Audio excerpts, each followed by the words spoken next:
Can entrepreneurship be taught in a classroom? In early April, a Thai student in our entrepreneurship class saw a shortage of high quality, low cost hand sanitizers across Thailand. To support the COVID relief effort and generate revenue, he quickly shifted his family's medical supply company to sanitizer production. Closer to home, when Dollaraid, a business incubated in NYU's Future Labs, recognized that the pandemic had eliminated demand for their shared commuting van business in New York, they refreshed their business model to leverage their existing vans technology en route to support burgeoning package delivery demands. Neither entrepreneur followed a typical business school approach when deciding to pivot their business. They did not conduct a long-term market analysis, develop a business plan, or weigh various alternative approaches. In fact, had they done these analyses, they might have concluded that the short-term gains would not justify the retooling investments, or they might have gotten stuck trying to figure out how to eliminate the duration of the pandemic or how soon global manufacturing might recover. Instead, they simply took action based on the resources at their disposal. This approach to entrepreneurship is called effectuation, or leveraging what we know, and who we are in order to take action. Business schools don't generally teach this approach, as they tend to focus more on lengthy risk and return calculations. But as we face an increasingly uncertain, complex future, schools must adopt new teaching philosophies designed to forge agile entrepreneurial leaders. Can business schools teach entrepreneurship? Well, modern MBA programs offer a host of entrepreneurship programming ranging from formal coursework to startup competitions and incubators.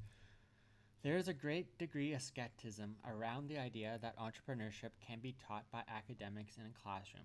Countless successful entrepreneurs never went to business school. Many did not even graduate from college. Moreover, developing their penchant for imagination, disruption, and counterintuitive action required for effective entrepreneurship doesn't generally fit into a typical business school curriculum defined by abstract analytical models and precise calculation.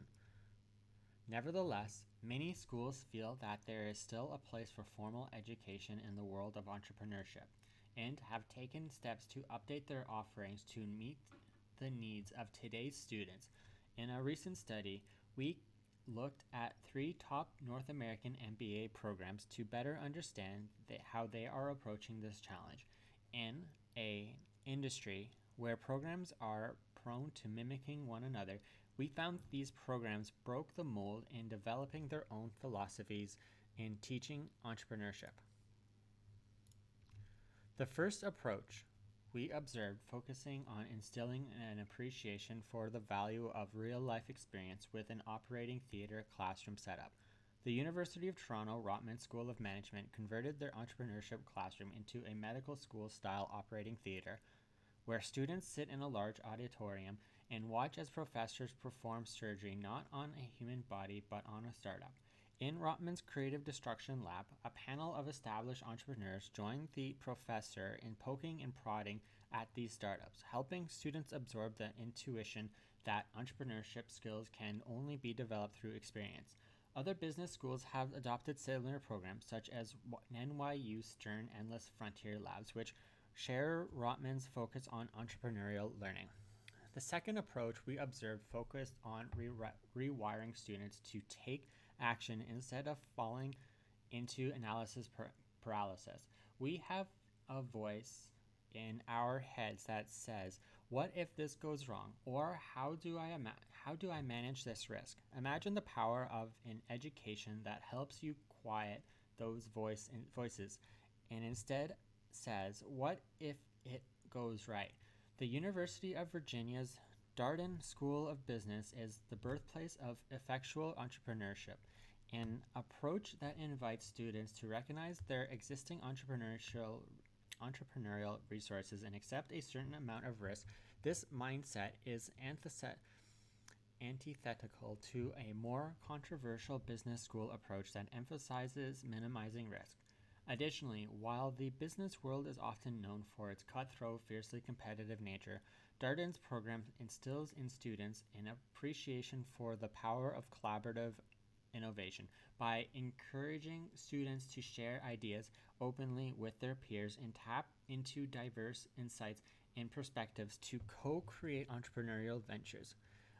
The final program we observed to the final program we observed took more of a traditional business school approach.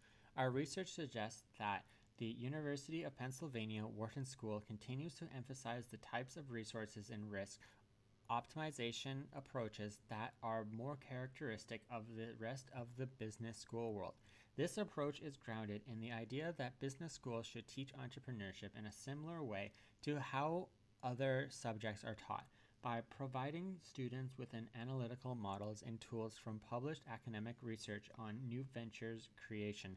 While this philosophy may be helpful for more mature startups as well as for helping founders avoid common startup pitfalls such as choosing the wrong co-founder, accepting poor venture financial terms, or making suboptimal product decisions.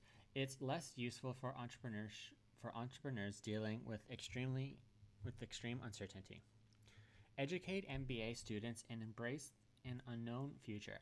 The current pandemic illustrates the importance of preparing entrepreneurs to face an increasingly complex, uncertain world. We must educate these future leaders to view the uncertainty of unknowable futures not as a problem to be solved, but rather as a reality to be embraced. After all, in the unknowable future, all leaders will need to be entrepreneurs, visionaries that can imagine, adapt, and act nimbly to address whatever challenges come their way. Business schools should not delay in adopting new teaching philosophies that empower the next generation of entrepreneurs, as well as all business leaders to meet these challenges.